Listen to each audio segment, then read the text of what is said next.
What up? It's your boy Sky.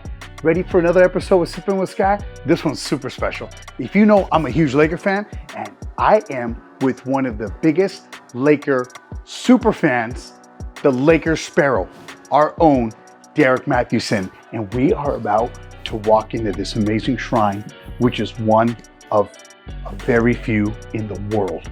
Let's go. Lakers, baby.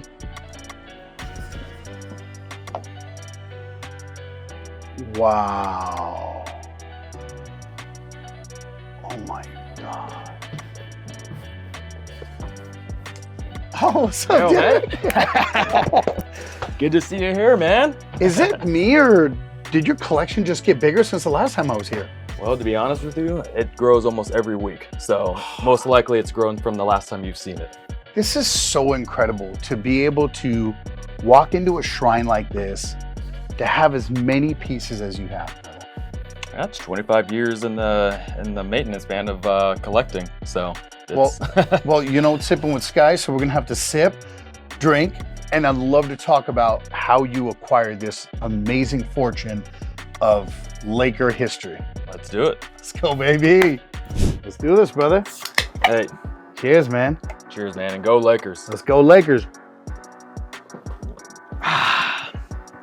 Oh, First beer in 31 days. Can't taste any better.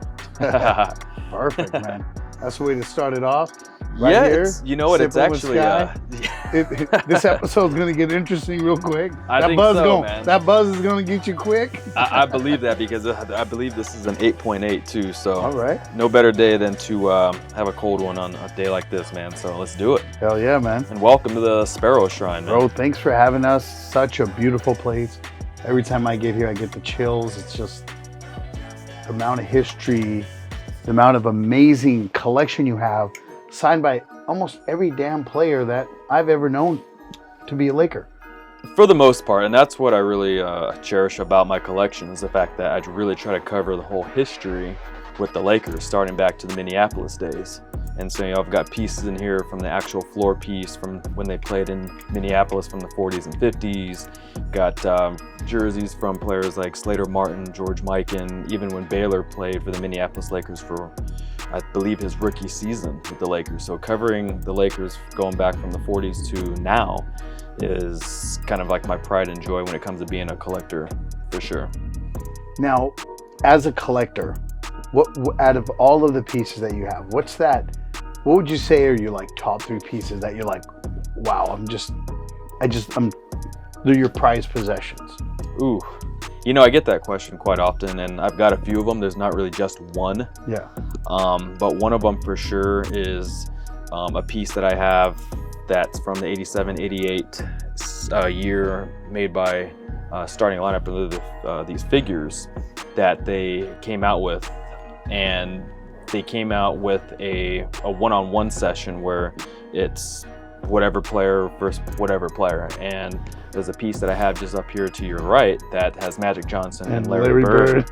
You know, I mean, what two better players, right? And that was the rivalry back then, obviously, in the 80s. Huge. And so they came out with these limited edition pieces that I have signed by both of them, also authenticated. Wow. So it's a really cool piece that I have, but also having, you know, a piece of the Great Western Forum that has the original Lakers 7 Hall of Famers, which, you know, anybody that may know, I mean, that's going to be Gail Goodrich, Baylor, West, Wilt Chamberlain, Magic, Kareem, and Worthy. So those were the original 7.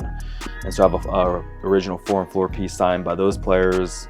That's incredible. And just one of like many, man. I've got Kobe Bryant's 81-point game ticket autographed. So, I mean, the list goes on because I've got so many pieces in my personal collection, and collecting for about 24, 25 years now. It's hard just to pick like 1, 2, or 3. There is a list. Yeah, but it's just incredible the different types of collections. From, you have shoes, you have the seats from the stadium, you have basketballs. Like holy crap! Like, I'm a huge Laker fan, so when you get to be around this, you're overwhelmed. Like, the history, the beauty, the Laker culture, you know, like what the Lakers did to basketball, to sports. Yeah, absolutely. And I feel like Showtime really kind of changed the game as well. And I know a lot of people that are Laker fans, usually their knowledge in the history of Lakers usually their knowledge, at least in the history of the Lakers, go as far back as to like the Showtime era. Everybody knows like Magic, Kareem, and all of the other role players that played a role into winning 5 championships during the 80s. But obviously the history goes beyond that. And again, just being a collector, I mean, I really try to cherish my knowledge into the history going further back to where it all began. And again, that's Minneapolis. But yeah, the collection really never ends though, man. I mean, it only goes up in value. And there's those particular pieces that you look for. That's those holy grails. And that's also what's really fun about being a collector, is finding those pieces. Yeah, that's awesome. Now, going back to the Minneapolis, it's like a lot of people don't know where the name Lakers come from. They don't. Right? And if anybody's, sorry to cut you off, but anybody that's a true Laker fan, that's one of the questions I like to ask is, do you even know how they really originally got their name? Like, what's a Laker? What's a Laker, right? And so, if you want to go ahead and just, tell me how the Lakers got their name. I'd love to hear what you know. I mean, from what I've always thought is because they're from Minneapolis and all the lakes around Minneapolis, that's why they call them the Lakers, because they're around all the lakes. That's right? it. Yeah. Okay. Yeah, all right. That's it, man. Cheers to that. Not everybody knows that. Surprisingly, there's a lot of Laker fans out there that don't know how the Lakers got their name. They're not really sure. Like, well, I know they're, Los Angeles. I know, the Lakers got all their greats, but their knowledge going that far back on how the name became, a lot don't know. So I didn't know as a fact. It was just something I always thought forever, right? Because I always knew it was Minneapolis Lakers.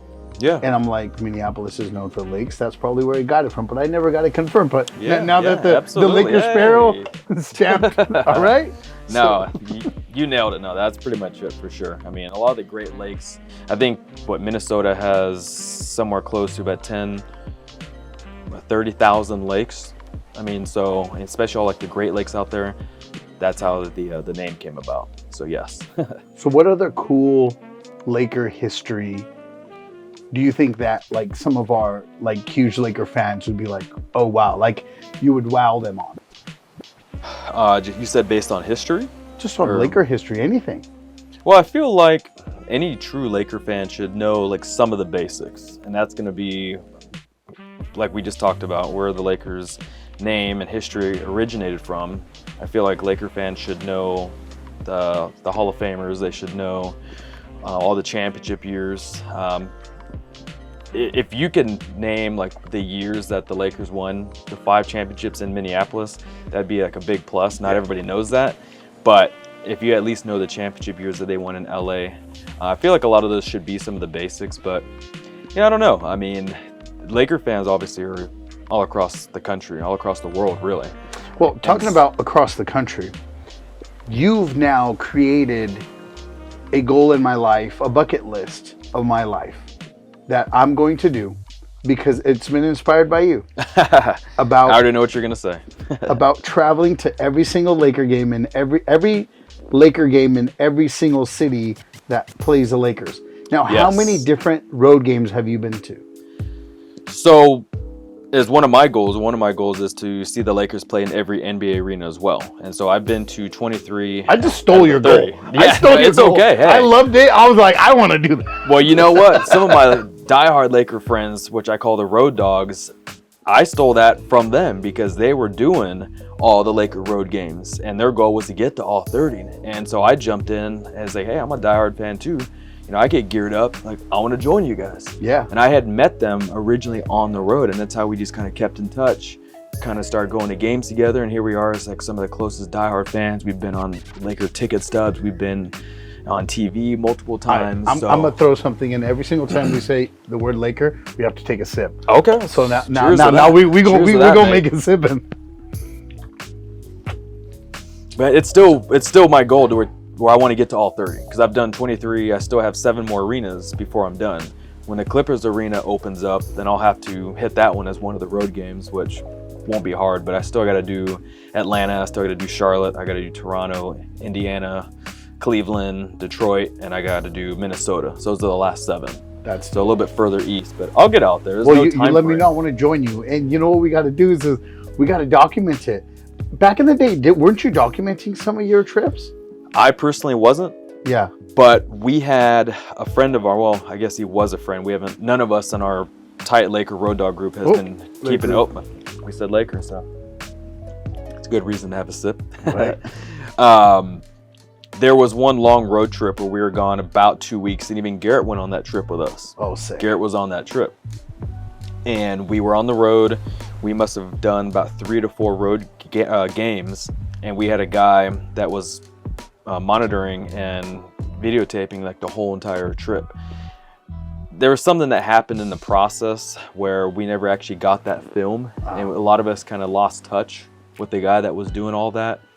So unfortunately, we don't have anything to show for that, but I mean, the memories are always there. The photographs, obviously the ticket stubs, back when you were actually allowed to get ticket stubs. You know, now everything is so electronic and digital. It kind of sucks, you know. Yeah. But yeah, that would be great. We plan something for the future, maybe if anything for next year, because a lot of those games or arenas that I wanted to go to this year, they've already been to. Yeah. So we'd have to plan for sure next year. I'm game on that. Now, out of all the arenas you went to, what would you say the rowdiest, craziest arena that you've been to, where as a Laker fan, you walk in there and they're just like eyeing you? Oh shit, we said Laker. Oh, we said Laker. See, I got to keep that in my mind now. Every time we say the word Laker, that means have a sip. Have a sip. Well, there's been a few. I've already been to Boston. That was a great atmosphere. What was great about that game, well, let's kind of back up just a tad. What was interesting about that game was prior to that game, I got scammed by somebody that sold me a ticket, but it was a scammer. So I bought the ticket for like $210, fairly close. It was a scam. You know, obviously when I try to go to check in or then scan my ticket from my phone, it wasn't going through. So last minute I had to buy another ticket for like $250. You know, Garrett was also with me, ironically, on that trip. He was just across the street at a bar watching the game, so he didn't come in the actual arena. So I was like, well, I'm here. Like, there's no way I'm leaving not getting in. It's like, fuck it, I'll just work extra hours when I get back, make up the money. Long story short, not only were the Celtics fans kind of harassing me, but it was a slightly like respectful harassment because they knew the history. And Celtic fans, I give them pride. I don't hate the Celtics being a Laker fan. I don't. I love the history between the two teams because my knowledge goes as far back as theirs to where it all began. Going back to when the Lakers in the 70s and the 60s couldn't beat the Celtics. And that was during the time when Bill Russell had won like 6, 7, 8 championships in a row. Yeah. And at that time, they were unbeatable. But 5 out of those 8 times, the Lakers were in the finals with them, with West and Baylor and other great role players. They couldn't beat them. Most of those series were going to 6 or 7 games. And the Celtics always came out on top, but not talking about that. What ended up happening at the end of that game was Rajon Rondo, that was playing for the Lakers, hit the game winner for playing for the Lakers in Boston.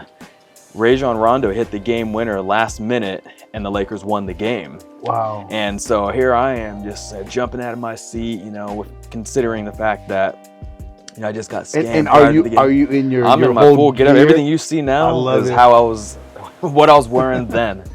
And so I'm jumping around, you know, the people around me, they're just putting their face down, talking smack the whole game. But then they said, you know what? They're like, all right, man, like, that was a good game. I respect the fact that you're a diehard fan. You know, showed me your California driver's license ID card. And like, let's go across the street. I'll buy you a round of beer. I'm like, all right, let's go. You know, and so there's that, again, that love-hate relationship. So that's one of the games that kind of comes to mind. Another one was going to Sacramento, which was their last game in that arena. I think it was Arco Arena. That was their last game in Arco Arena before they were going to move to a new arena, still in Sacramento, but a new arena. And a lot of hate, everything going back to that 2002 season.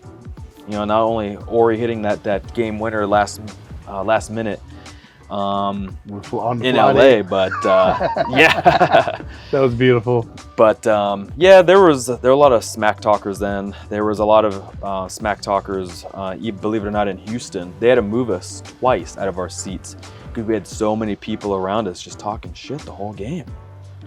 And I was with my road dog Dez. And who was on the Houston at the time when you went? You know what? I don't even remember. This was probably about 7 years ago, so I'd have to think back. I don't know if Harden was with them then, James Harden, but I'd have to actually look at the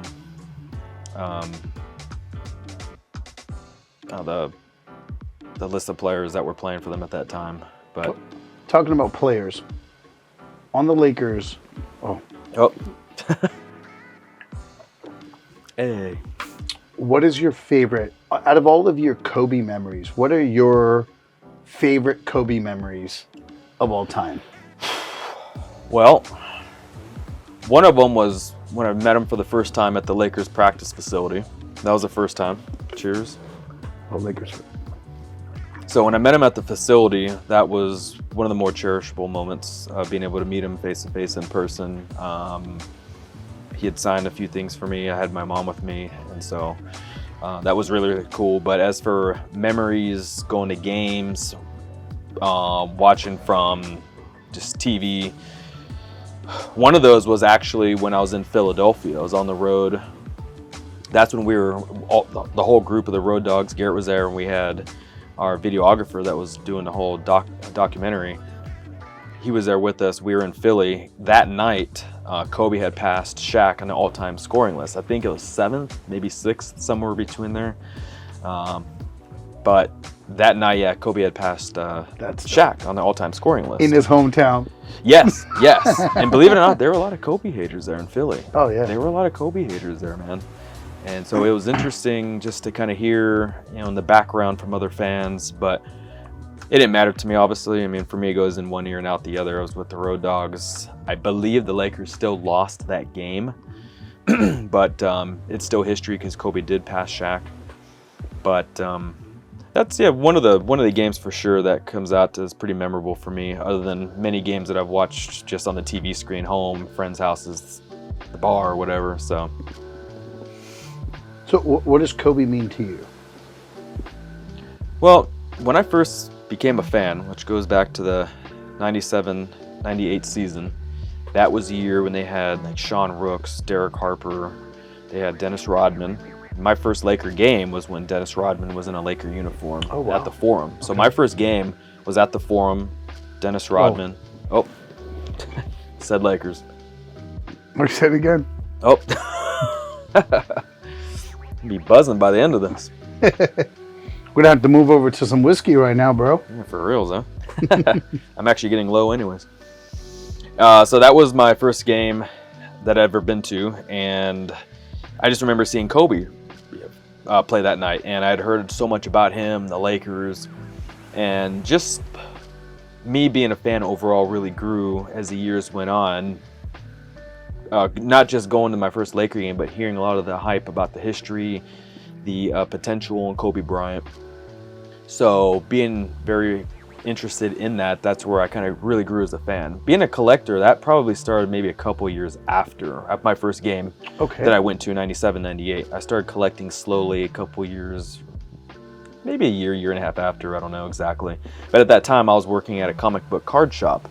And so working there, that's where I started picking up rookie cards, maybe pennants that you see on the ceiling here, other miscellaneous items. But Kobe, for me, obviously he's Laker history, probably the greatest Laker player that's ever worn the uniform. But being able to watch all 20 years with him playing for the Lakers, it's been an honor, man. I mean, I'm very fortunate to have some of the signed pieces, and not just signed pieces, but rare pieces in my collection. I probably have about 18 Kobe Bryant autographs in the collection overall, kind of scattered around. But being able to meet him was definitely an honor, being a collector and a fan. I wish I had the opportunity to meet him. I got the opportunity to run into Magic Johnson a couple of times. So he's probably one of the bigger Lakers that I ran into. And I had a story. I'm walking. Okay. And all of a sudden the elevator's about to close. So then I'm like, oh, all right.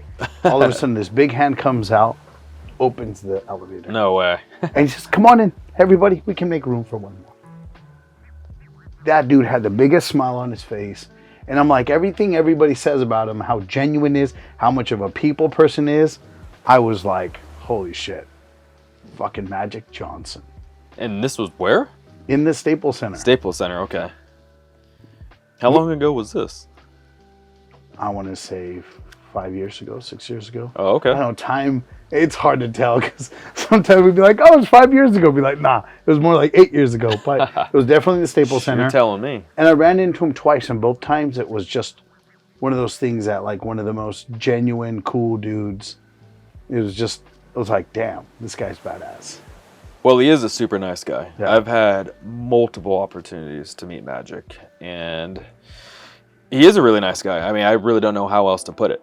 Yeah. Because he's great with his fans. He's good about signing, taking photos. I mean, he knows his history, where he sits as a Laker legend, but he's still very like social with his fans, and he's really been good about that ever since I've been a collector. And I've got probably close to 40 to 50-ish Magic autographs in my collection. So That's awesome. But I happen to be one of those fans that likes to cover the whole history with rare, petite items that are hard to come by. Yeah. Not everything in here is like super, super rare, but I mean, I have a lot of pieces that are vintage that take a little bit of work to find as years go on. Give some examples of some of them. I mean, some of those can be the original starting lineup pieces that came out in 86, 87 season. Some of them can be ticket stubs. This was the ticket stub from like what year is this? I don't even know.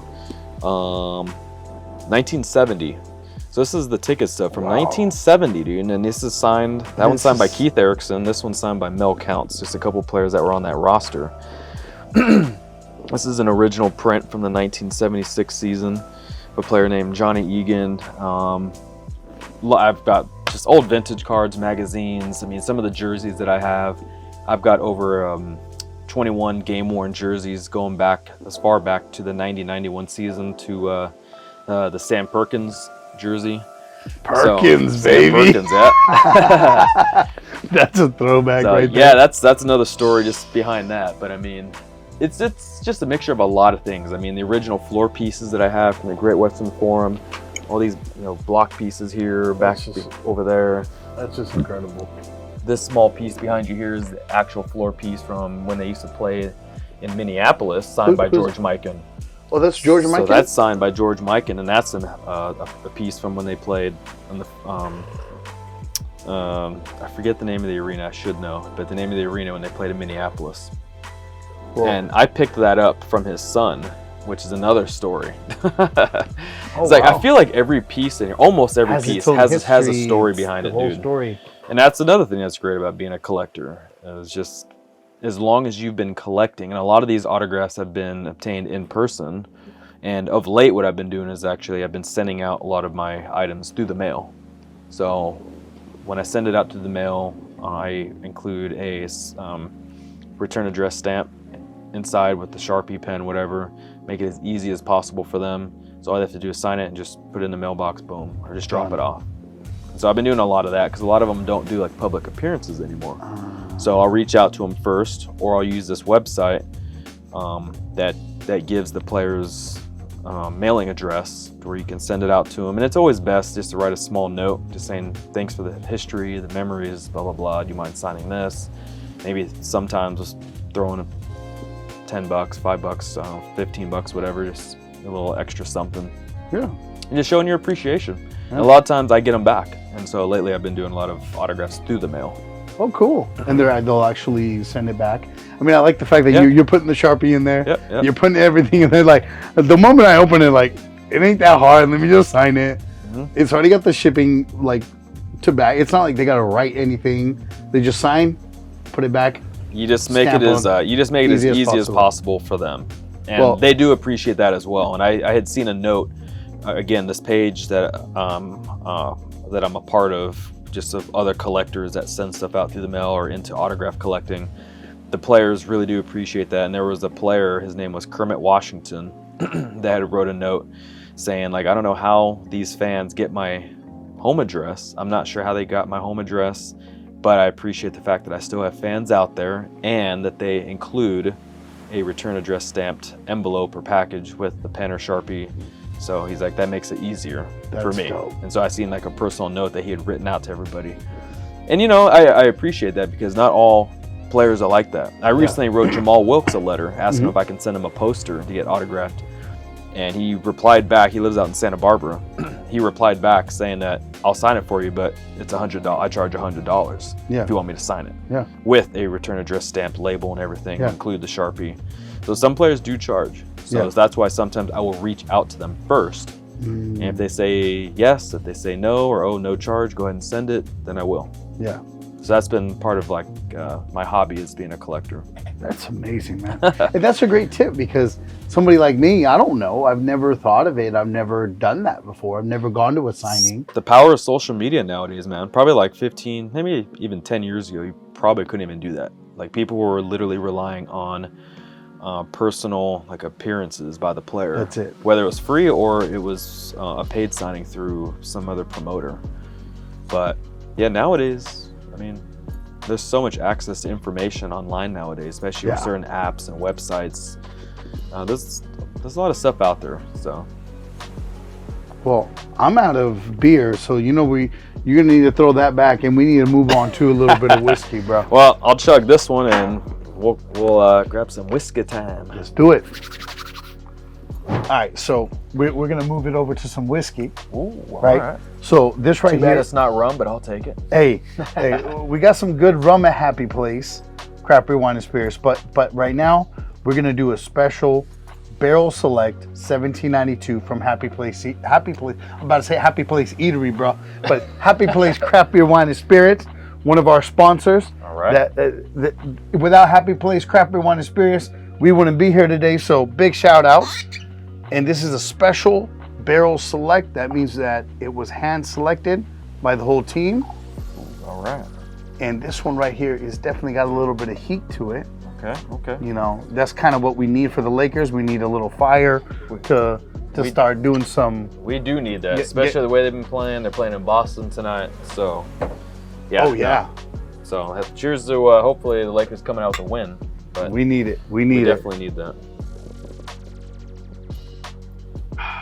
Ooh, not bad.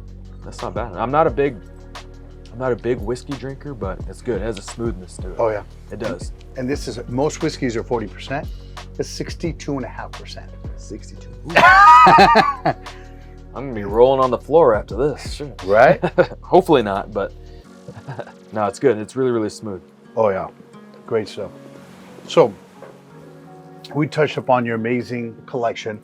And honestly, we can't even get into every single detail because it's just so massive and so big. I'm just honored to have you here, man. This is really, really cool. I don't show everybody my collection. I really don't. And this is amazing because we get to get all of our viewers and everybody to get a little bit of dive into, the Laker Sparrow and what you've done over all these years to collect so much amazing stuff. So shout out to you on that, bro, because this is beautiful.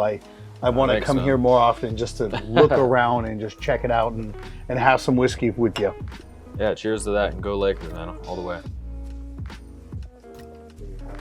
So now, what do you feel?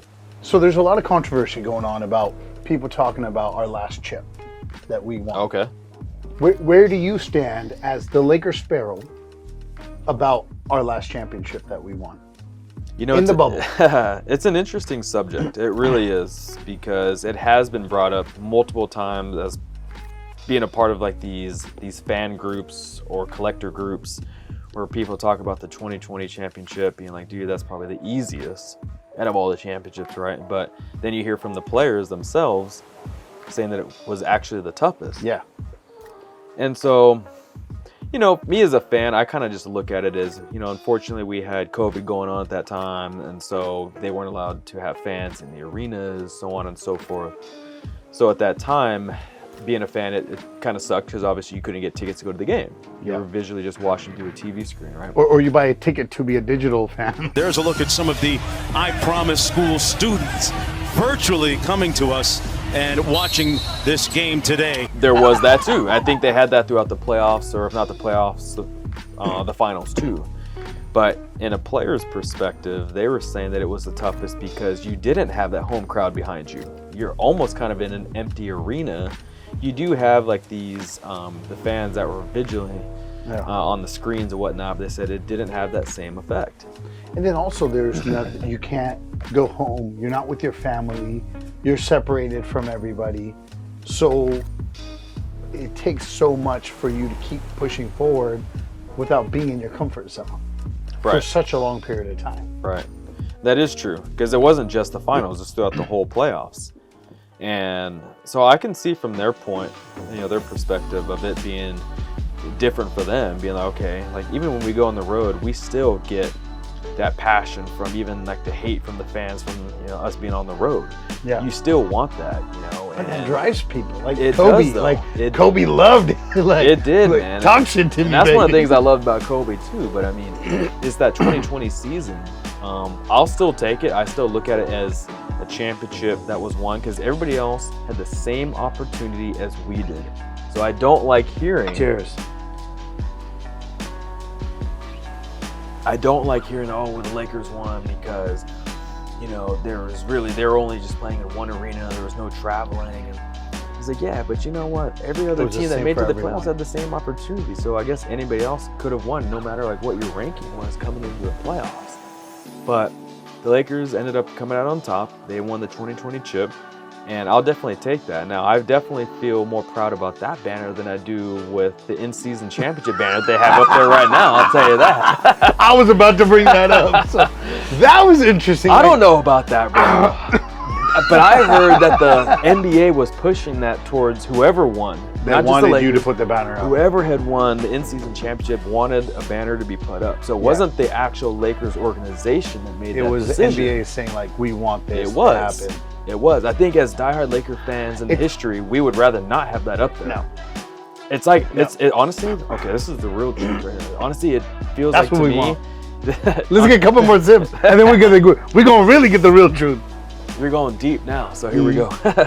No, I feel like having that up there almost feels like we have like a Western Conference like championship banner up there. And we feel like we're the Clippers right now. No, dude. Like the Lakers obviously don't put up Western Conference champions banners up there. A lot of other teams' arenas do. So, like, no, we don't do that. No. So it's all about winning. Like, I mean, I get what the NBA is doing, and the thing is, this is the one thing that I do have to say. So that in-season championship was the most interesting basketball I've seen at that time of year. People were playing harder than I've ever seen them play at that time of the year. All teams were. Anybody who was capable of winning, they were busting their ass versus kind of chilling. You feel me on that, though? Right.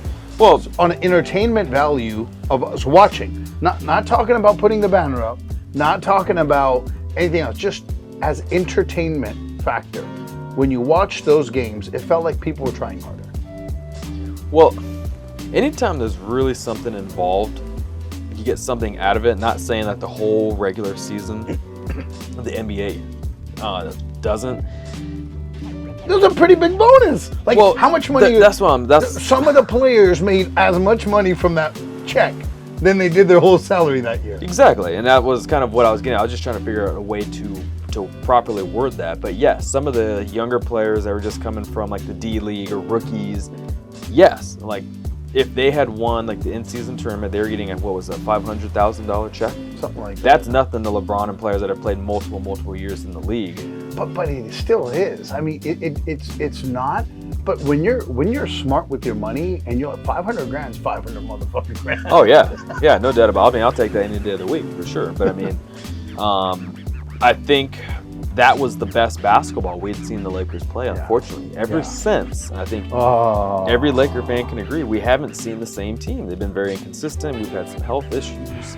So Vanderbilt, I do like the effort that I see from him. His defense. More on the defensive end. He's not much of an offensive player, and I'm okay with that. You know, I think of other past Laker players that were on championship teams. His plus and minus is ridiculous. Well, it is. He's like 20, Every 30 team needs a plus. player like that, and you're right, because the amount of effort that I see from him on the defensive end, and you know, whatever we get offensively is just an additional plus. Yeah.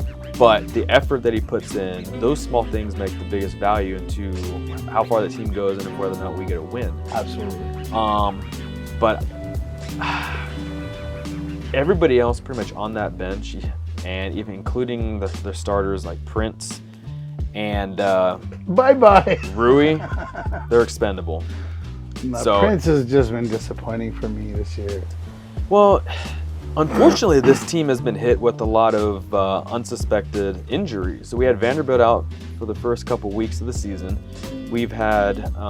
which took him off from starting to on the bench and coming off the bench, right? Right. Because they had Austin Reeves originally coming off the bench, and they have him starting now because we're kind of short of players because Cam Reddish has been in and out with his injuries, and I like him as a defensive player. Great defensive player. But he hasn't been consistent, at least being on the court because of his injuries. Yep. So that's been another problem. And then I forget the other player's name that we picked up from Miami that's been injured almost the whole year. Oh yeah, the point guard. I think he was a point Vincent. guard. Vincent.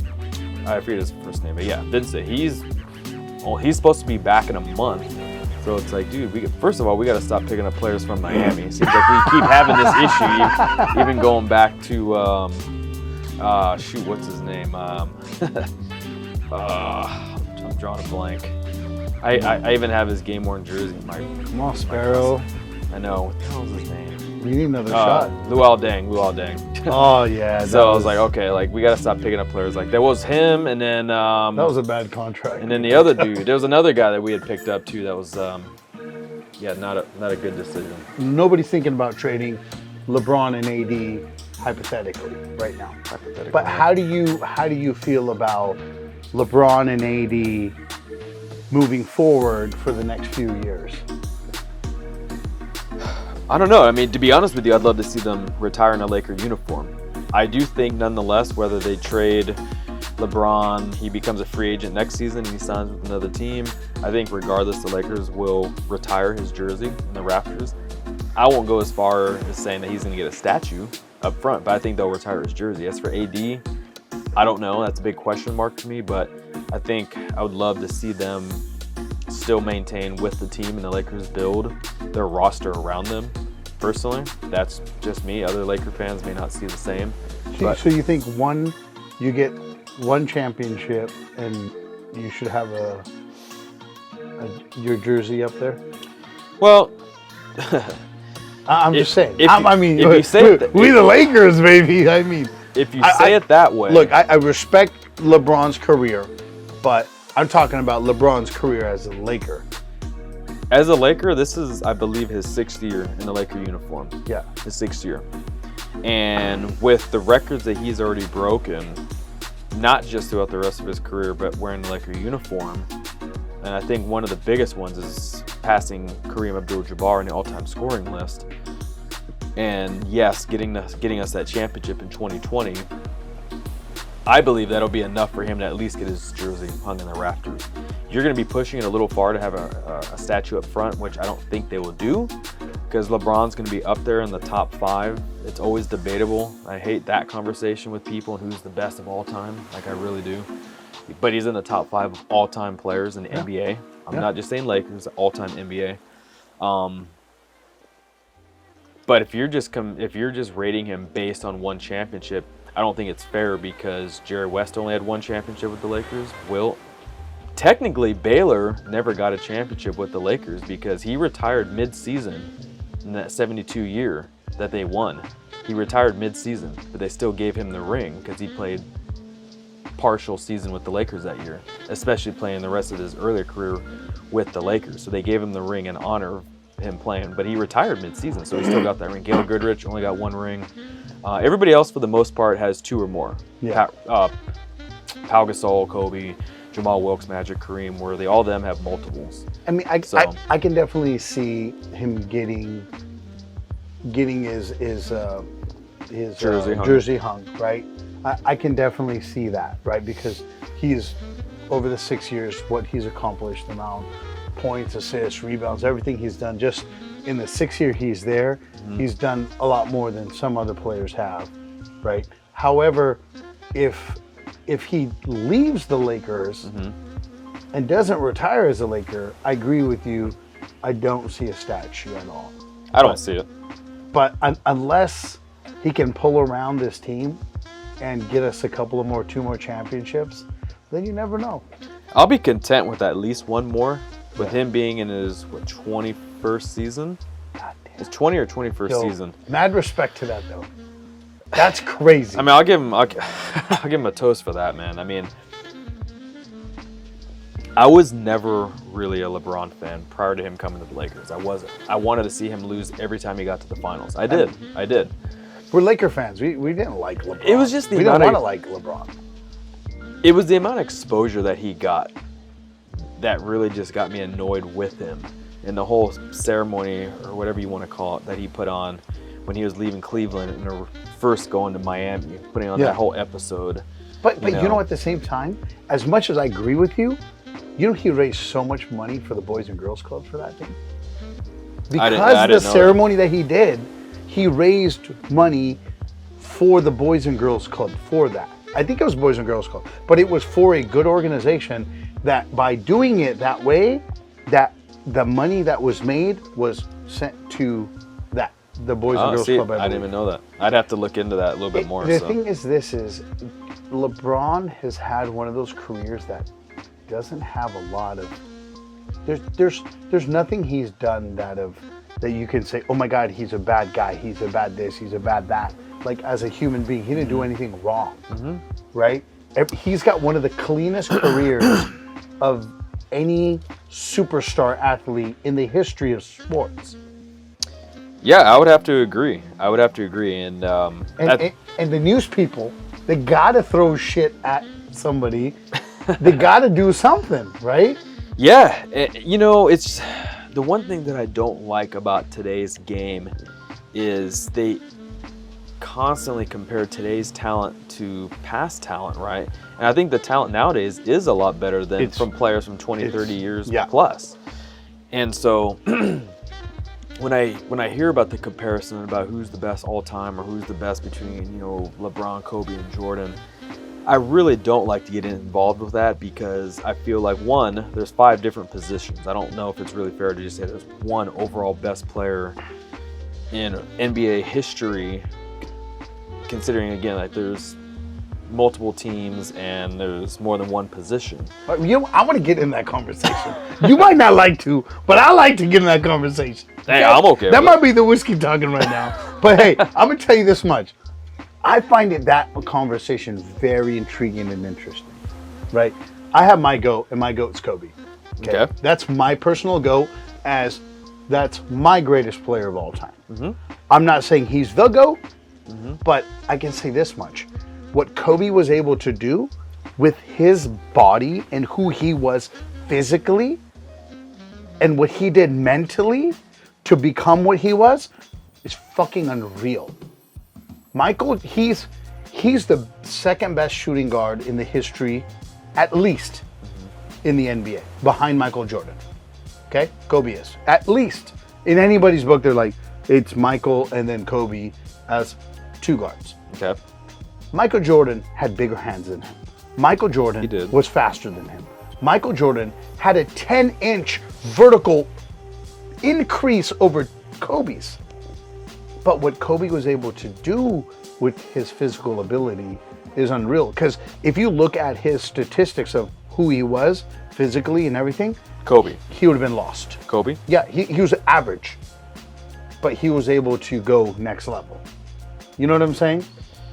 Yeah, and I agree with what you just said. And something that I've always thought about, I don't know if anybody else has ever thought about this, considered this, is part of the reason why Kobe's game got so much better as he got older. Because his first couple years, he was still fairly young. He was a rookie, right? But he also wasn't getting played. Dick Harris, wouldn't put him in the game. That was part of it. Bro, I'm not denying that. I remember I'm in middle school watching him in 96, 97, like, let's go, put him in. And he just purposely, Del Harris never put him in the game. He had 2 years that he barely played. He didn't even start for the Lakers, but he started for the All-Star game. I'm here with Kobe. What's this moment represent to you to play in the All-Star game at 19 years of age? It means the world to me. This is my first All-Star game, playing here in New York City with all these great basketball players. It's an incredible feeling. I'm glad it's finally arrived. Right, and that was, I think his first 2 years, because 98-99 season was Kurt Rambis. Yeah. So prior to that was Del Harris. I knew that he had some issues with Del Harris. I was very familiar with that. I'd heard what you just said. But I feel like his game changed a lot when Phil Jackson came on board as the coach. Not just because he coached Michael Jordan, obviously, but Kobe Bryant had already been a huge fan of Jordan's game, him as a person. And so a lot of Kobe's game was mimicked off Jordan's game overall. Absolutely. You copy greatness. You see what greatness did, and you try to learn everything you can from it, right? Absolutely. And I personally, I don't see anything wrong in that. But to actually be able to do that, have the talent, and almost a lot of his moves were identical to Jordan's, but to be able to do that almost like identically is amazing to me. Yeah. I mean, it really is. And then you could say whatever you want about Kobe, about him doing that, and a lot of his game was mimicked off Jordan's, but I do think that Phil Jackson had a lot to do with that, especially with him being the head coach for over Kobe for maybe about 7, 8, 9 seasons. Yeah. It's amazing. And the one thing is Kobe not only learned what Jordan did, but he took it to another level, right? Like everything that Jordan did, he learned it. He got better footwork than Jordan did. He has one of the best footworks in the game. Oh, yeah. Right? Oh, yeah. He messed up his ankles and saw that his ankles were messed up. He took ballet lessons, bro. I heard about that. Yeah, I read up on that. He had a cast on his right hand. He started learning to shoot with his left hand. He is available to go back into the game. So Kobe now clear out on the step back with the left hand. The guy was a monster. And honestly, you heard about when Kobe and LeBron were together on the All-Star team. Not All-Star team, USA. USA. Yeah, and USA how team. much of an impact that made on the whole team. Everyone else was partying, doing their shit. And Kobe's like, when they're coming back from the club, Kobe's in a dead sweat at breakfast. And they're like, what the hell? Like, you got ice on your knees. You've already worked out. We went out. And I think those type of things, like when you surround yourself with greatness, and LeBron surrounded himself with Kobe because he was there. And I think that changed LeBron. And that took LeBron's like, holy shit, this guy's a fucking monster. I need to do that. And if you look at LeBron, what he's done with his body and how he's been able to maintain himself right over all these years is incredible. So shout out, obviously, big shout out to Michael Jordan, because without what he was able to do, also what people don't talk about, shout out to Nike for making Michael Jordan what Michael Jordan is. Yeah, oh, absolutely.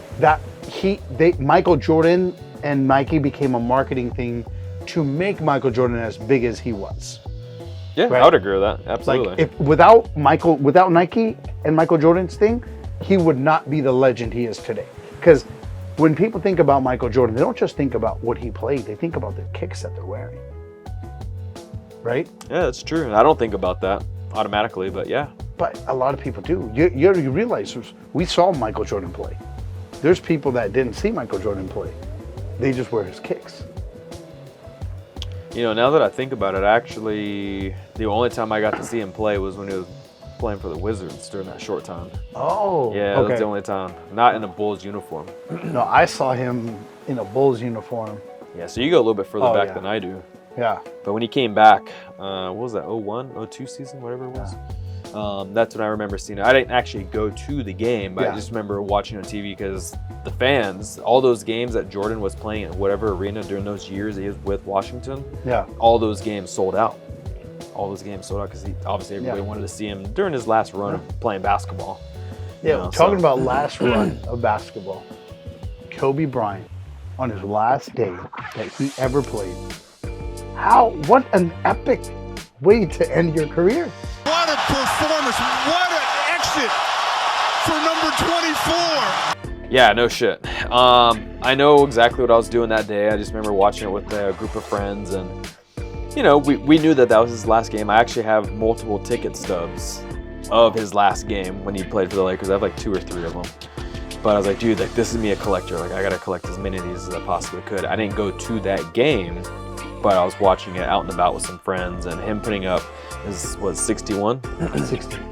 60, yeah, 60. I was like, dude, you're thinking 81. I was thinking 81 because I remember where I was at when I was watching that too. I remember where I was watching the 60. I was actually behind the counter, at Happy Place Craft Beer, Wine, and Spirits. Had a big screen TV up there, watching the game, crying. Like, nonstop. Like, I couldn't believe it. I'm like, holy shit. Like, that was so amazing to see that performance. It was. You know, it was, man. Especially that being his last game. What a way to go out. I mean, for reals. I mean, like, that game itself was sold out. Obviously, everybody wanted to be there for the very last game. They had a little ceremony. I want to say pre-game and then like post-game. You know, as he said, his goodbye, Mamba out. Thank you, fans. Love you guys. Love LA. I mean, I wish I could have been there. I don't know what the hell I was doing and why I didn't just pay the extra to go to that game. I really don't know. I just remember watching the game on TV with some friends. Yo, those tickets were stupid price. Well, that I knew for sure. That they were high. Pricey. I do have the ticket stubs for that, but I didn't actually go to the game. I just knew they would be collector items. Well, you know where you're going to be is you're going to be at the statue unveiling and enjoying and taking in all the greatness that Kobe Bryant has given to our beloved Los Angeles. I'm excited. No, I'm really excited. I'll be in the same getup. I'll be representing, you know, and I'm looking forward to seeing some familiar faces that I haven't seen in a while, and just obviously taking in all the memories that Kobe had given to us being a fan. So I'm stoked for being there. Yeah. Just got to get there early because I know all the other thousands and thousands of fans will be there as well. So. Hell yeah. Cheers, bro. Cheers. We'll see you over there. Cheers. Lakers, baby. Thank you from the bottom of my heart for tuning in to Sippin' with Sky. Please don't forget to like, comment, share it with a friend, and subscribe. Also, you can follow us on Instagram at Sippin' with Sky. Cheers. We'll see you on the next one.